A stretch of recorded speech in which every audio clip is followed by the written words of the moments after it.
Sëriñ Basiiru Mbàkke moom laa doyloo. mbokk yi nekkee ci dëkk bu sell bi di Touba xéewal feeñati na ci Touba Daarul Minan boulangerie pâtisserie Cheikh Mouhamadul Bachir Mbàkke nekk ci Touba Daaru Minam ci mbedd mi ubbi ko ci penku penc mi jëm 28 gérant ba di Serigne Khadim Rassoul Gueye ñoo jëlee ay matériel yu am solo bitim réew ay jumtuwaay yu am qualité dëppoo ak bépp norme bu boulangerie di laaj li ci gën a yéeme cet gu mat sëkk lañu àndal ci seen liggéey mburu yu ñu leen di jagleel poids bu diis gànn lay àndal waaye suñu pâtisserie lépp lu ngeen di soxla ci wàllu gâteau moo xam muy croissants wala brioche wala pain coco pain raisin wala cake bépp xeetu gâteau bu ngeen di teewoo yéen ñi nga xam ne yéen a amal seeni cérémonie lu mën di doon moo xam muy màggal réception wala ngénte mën ngeen a def seeni commande bépp xeetu gâteau bu ngeen yi teewoo ñu defaral leen ko ba mucc ayib livré leen ko ci weeru koor gi ñu dëkkmal nag ay xéewal yu yaatu lañ leen di jagleel ay ngir gën a jege askan wi daañu leen sampal ay dépôt ci biir quartier yi nekk ci biir dëkk bu sell bi mën ngeen a jokkoo ak gérant bi di Serigne Khadim Rassoul Gueye ci 76 135 35 34 wala 77 212 88 di ñaanal Serigne Mountakha Mbacké moom Cheikh Mouhamadoul Bachir borom Daarul Minam ñi ngi ñaanal mboolem njabootu Serigne Touba ñu yàgg fi lool ci ànd ak wér. Sëriñ Basiiru Mbàkke moom laa doy.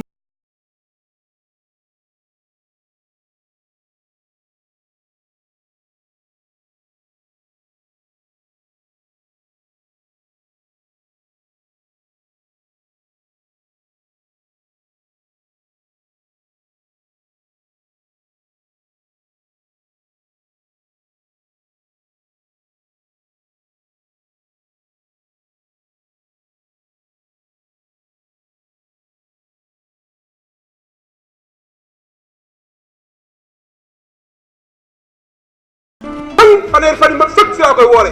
wenn mbubb laay nekk doole gi bari tëcc rek mbaa ma tëcc ba ngeen mag ana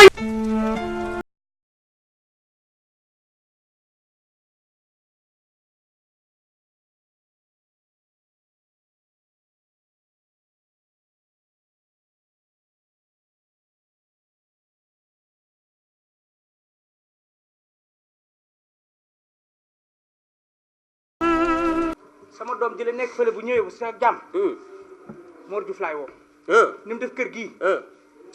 salaaw Mor moom jàmbaar dëgg la jàmbaar de waaye de lenn laa ci tegal bis ba woowee Mor baal moo Xaadim Karo rek ñu bu nga boole ko ci kooku jàmbaar kooku karo boo bëgg am na fa jeena waaw Mor inox su nag inox moom kay loo bëgg ñu defal la ko Mor Diouf bilaay wallaay patron xool da ngay def nang ay at ñu ngi liggéey boo jékki-jékki tey bëgg maa def lu ñaaw léegi lii mooy la dàq naa la gënal sama kër ama da nga koo am foo ko teg nag nit ki boo koy dàq da ngay war a wax na ko lii nga ma def xamoo li nga def lan laa def amoo ñaanu waajur mu si dugg nag non dama ciy dugg non dàqal rek dama ciy dugg dama lay dàq ci biti ndax yow boo duggee foofu xamoo dara sama biir xam naa ci dara bu baax moo tax ma sañ la ko wax ci biti patron xoolal dama sumay caabi pourtant nga sumay caabi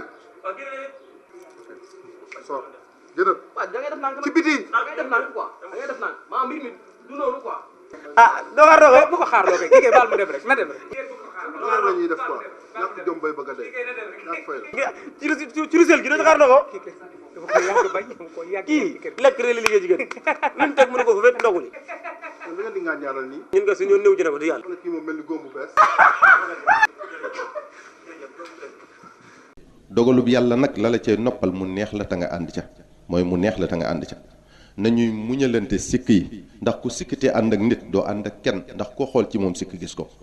te bala ngaa wax sikkus jàmbur na nga xalaat ne am nga sikk te nit ñi am nañu làmmiñ Sëriñ Tuubaa nee na boo xoolee sa bopp ba xam ne am nga sikk war na laa doy sëkk ci fexe noo ko dindee ci yow ba dootal sikkus jàmbur nee na boo xoolee sa bopp tamit te gisoo ci benn sikk te loolu di lu jafe fexe ba ñàkk sa bopp ba doo am sikk war na laa doy ab liggéey ba dootal sikkus jàmbur nit ki kon warta am jotug di xool ayibi jàmbur boo jëlee sa waxtu wépp nag def ko ci lijjanti li war sa morom li la war yow ci sa bopp dina la raw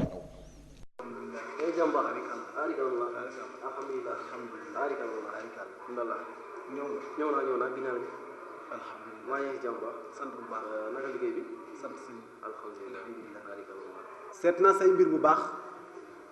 seet naa ko ba seetantal waaye say mbir gis naa ne mënatul baax ndaxte yéen ko lay léegi bi seeni waajur di dund du ngeen leen jàpp te yow gis naa ne ci gone yooyu bi say waajur di dund lépp lu ñu la waxoon da nga koy teggi teg sa waxi bopp lépp lu ñu la mas a sant gis naa ne defoo ko soo fantal leen xeeb leen bañ leen moo tax ginnaaw tey biñ la wanee ginnaaw nga am lu la metti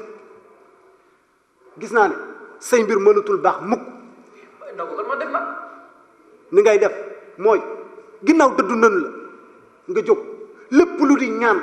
lépp lu di kaamil lépp lu sa borom yàlla wax nga dem fexe leen koy defal ci ay ñaan. Baye Ndongo ndax lii su ma ko defee dinaa dab wax seen bànneex. su fekkee topp nga loolu ti leen ñaanal yàlla sa borom gëmul te lépp lu ma amoon dana ko amaat. loolu soo ko defee am naa yaqin ne yàlla du la seetaan. fee mu doon liggéey dañ ma sax dàq. li ma lay wax a ngi nii jógal nga ji ma dem def li ma la wax.